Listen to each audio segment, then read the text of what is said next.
ಎಲ್ಲರಿಗೂ ನಮಸ್ಕಾರ. ನಾನು ನಿಮ್ಮ ಶ್ವೇತಾ ಕೃಷ್ಣಮೂರ್ತಿ. ಶ್ವೇತಾ ರೆಸಿಪೀಸ್ ಚಾನಲ್ಗೆ ಸ್ವಾಗತ.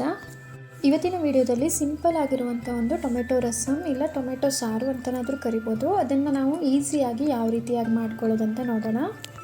ವಿಡಿಯೋ ಶುರು ಮಾಡೋಕ್ಕಿಂತ ಮುಂಚೆ ಯಾರೆಲ್ಲ ಇನ್ನೂ ನನ್ನ ಚಾನಲ್ನ ಸಬ್ಸ್ಕ್ರೈಬ್ ಮಾಡಿಲ್ವೋ ಪ್ಲೀಸ್ ಸಬ್ಸ್ಕ್ರೈಬ್ ಮಾಡ್ಕೊಳ್ಳಿ. ಇವಾಗ ಟೊಮೆಟೊ ರಸಮ್ನ ಮಾಡೋಣ. ಟೊಮೆಟೊ ರಸಮ್ನ ಮಾಡೋಕ್ಕೆ ಒಂದು ಪಾತ್ರೆಗೆ 2 ಗ್ಲಾಸ್ ನೀರನ್ನು ಹಾಕ್ಕೊಂಡಿದ್ದೀನಿ. ಹಾಗೆಯೇ 3 ಟೊಮೆಟೊನ ಚೆನ್ನಾಗಿ ತೊಳೆದು ಕಟ್ ಮಾಡಿ ನೀರಿಗೆ ಸೇರಿಸ್ಕೋತಾ ಇದ್ದೀನಿ.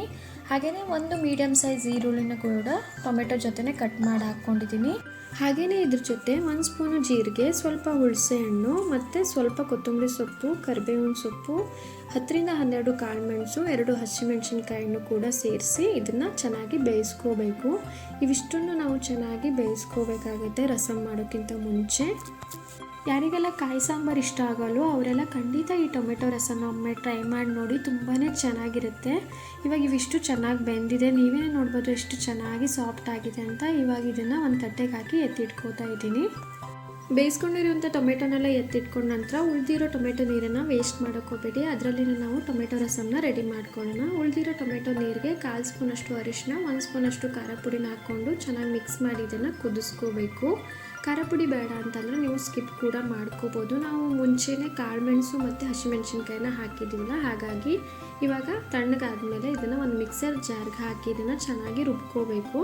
ಟೊಮೆಟೊನ ಚೆನ್ನಾಗಿ ರುಬ್ಕೊಂಡಿದ್ದಾಯಿತು. ಇವಾಗ ನಾವು ಟೊಮೆಟೊ ಬೇಯಿಸಿರುವಂಥ ನೀರನ್ನು ಕುದಿಯೋಕೆ ಇಟ್ಟಿದ್ವಲ್ಲ, ಆ ನೀರಿಗೆ ಟೊಮೆಟೊ ರುಬ್ಬಿರುವಂಥ ಪೇಸ್ಟ್ನ ಹಾಕಿ ಚೆನ್ನಾಗಿ ಮಿಕ್ಸ್ ಮಾಡ್ಕೊಳ್ಳಿ.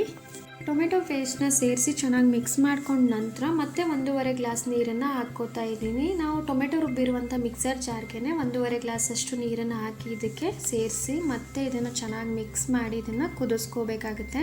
ಟೊಮೆಟೊ ಪೇಸ್ಟ್ ಸೇರಿಸ್ಕೊಂಡ ನಂತರ ಮತ್ತೆ ನೀವು ಕುದಿಸ್ಕೋಬೇಕು ಟೊಮೆಟೊ ರಸಮ್ನ. ಹಾಗೆಯೇ ರುಚಿಗೆ ತಕ್ಕಷ್ಟು ಉಪ್ಪನ್ನು ಕೂಡ ಸೇರಿಸಿ ಚೆನ್ನಾಗಿ ಮಿಕ್ಸ್ ಮಾಡಿ ಮತ್ತೆ ಮುಚ್ಚಿಟ್ಟು ಇದನ್ನು ಚೆನ್ನಾಗಿ ಕುದಿಸ್ಕೊಳ್ಳಿ ಒಂದು 5 ನಿಮಿಷ. ಟೊಮೆಟೊ ಜೊತೆ ನಾವು ಈರುಳ್ಳಿ ಮತ್ತು ಕೊತ್ತಂಬರಿ ಸೊಪ್ಪನ್ನೆಲ್ಲ ಬೇಯಿಸಿ ರುಬ್ಬಿದ್ದೀವಲ್ಲ, ಹಾಗಾಗಿ ಟೊಮೆಟೊ ರಸಮ್ ತುಂಬಾ ಚೆನ್ನಾಗಿರುತ್ತೆ. ಕುದಿಸ್ಕೊಂಡಿದ್ದಾಯಿತು. ಇವಾಗ ಸ್ವಲ್ಪ ಬೆಲ್ಲನೂ ಕೂಡ ಸೇರಿಸ್ಕೊಂಡಿದ್ದೀನಿ. ಉಪ್ಪು ಹುಳಿ ಖಾರ ಎಲ್ಲನೂ ಚೆನ್ನಾಗಿದ್ದರೆ ಟೊಮೆಟೊ ರಸಮ್ ತುಂಬಾ ಚೆನ್ನಾಗಿರುತ್ತೆ. ಇವಾಗ ನಾವು ಟೊಮೆಟೊ ರಸಮ್ಗೆ ಒಂದು ಒಗ್ಗರಣೆನ ರೆಡಿ ಮಾಡ್ಕೊಳ್ಳೋಣ. ಸಾಮಾನ್ಯವಾಗಿ ಎಲ್ಲರೂ ಒಗ್ಗರಣೆಗೆ ಯಾವ ರೀತಿಯಾಗಿ ರೆಡಿ ಮಾಡ್ಕೋತಾರೋ ಅದೇ ರೀತಿಯಾಗಿ ನಾನು 2 ಸ್ಪೂನ್ ಎಣ್ಣೆ, ಸಾಸಿವೆ, ಜೀರಿಗೆ, ಒಣಮೆಣಸಿನ್ಕಾಯಿ, ಜಜ್ಜಿರುವಂಥ ಬೆಳ್ಳುಳ್ಳಿ ಮತ್ತು ಕರಿಬೇವನ್ನ ಹಾಕ್ಕೊಂಡು ಇದನ್ನು ಚೆನ್ನಾಗಿ ಫ್ರೈ ಮಾಡ್ಕೊಂಡ ನಂತರ ನಾವು ರೆಡಿ ಮಾಡ್ಕೊಂಡಿರುವಂಥ ಟೊಮೆಟೊ ರಸಮ್ಗೆ ಸೇರಿಸ್ಕೊತಾ ಇದ್ದೀನಿ. ಮಧ್ಯಾಹ್ನದ ಊಟಕ್ಕಾಗಲಿ ಇಲ್ಲ ಸಾಯಂಕಾಲದ ಊಟಕ್ಕೆ ನಾವು ಈ ಥರ ಟೊಮೆಟೊ ರಸಮ್ನ ರೆಡಿ ಮಾಡಿಕೊಂಡು ಇದ್ರ ಜೊತೆ ಸ್ವಲ್ಪ ಏನಾದರೂ ಪಲ್ಯ ಮಾಡಿಕೊಂಡ್ರೆ ತುಂಬಾ ಚೆನ್ನಾಗಿರುತ್ತೆ. ನೀವು ಕೂಡ ಒಮ್ಮೆ ಮನೇಲಿ ಟ್ರೈ ಮಾಡಿ ನೋಡಿ. ಒಂದ್ಸಲ ಮಾಡಿದ್ರೆ ಖಂಡಿತ ಇನ್ನೊಮ್ಮೆ ಮಾಡ್ತೀರಾ, ಅಷ್ಟು ಚೆನ್ನಾಗಿರುತ್ತೆ ಟೊಮೆಟೊ ರಸಮ್.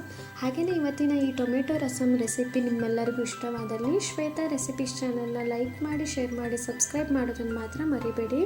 ಇದೇ ಥರ ನನಗೆ ಸಪೋರ್ಟ್ ಮಾಡಿ ಅಂತ ಕೇಳ್ಕೊಳ್ತಾ ನೆಕ್ಸ್ಟ್ ವಿಡಿಯೋದಲ್ಲಿ ಸಿಗ್ತೀನಿ. Thank you.